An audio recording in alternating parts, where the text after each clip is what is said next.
Welcome, in front of me is a Samsung Galaxy Tab S8 Ultra, and today I will show you how you can insert SIM and SD card into the device. Now disregard the fact that I pointed the other way around, but anyway. Now to get started, you will need to grab one of these, a SIM eject tool, which comes provided with the device in the box. Additionally, you can also use a paper clip, string out on the ends, and it should work just as well. And once you got one of those, I'm going to pop out the tray, which looks to be located on, there we go, the same side that you have the buttons on. So if you hold it straight up, it's right side, I guess in a landscape mode it's above.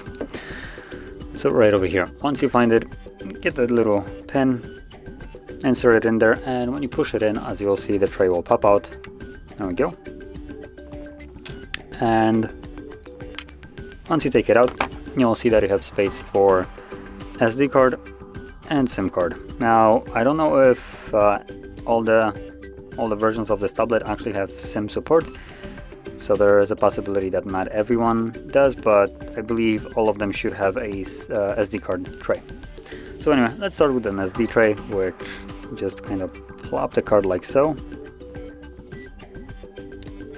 There we go. Make sure that the card clicks in place.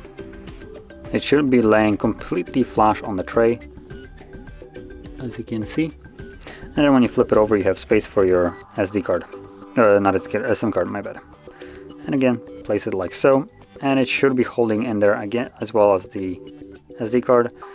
Additionally, make also sure that it's laying flush on the tray, and then you can insert it back into the device. Now the tray will go only one way, but back in there, so just make sure you're putting it the right way. If it's not fitting, don't force it. It means it might be just the wrong way, or that one of the cards isn't laying completely flush. Once you pop it back in, they should start working immediately, and they are for me, at least the SIM card is. So let's confirm that. Obviously SIM card is working, and I can already see that the SD is working as well, which I can see based on that little icon right here. So when I pull down my notifications, there it is. SD card is inserted. So there we go. That is how you would insert your SIM and SD card into this device. And if you found this very helpful, don't forget to hit like, subscribe, and thanks for watching.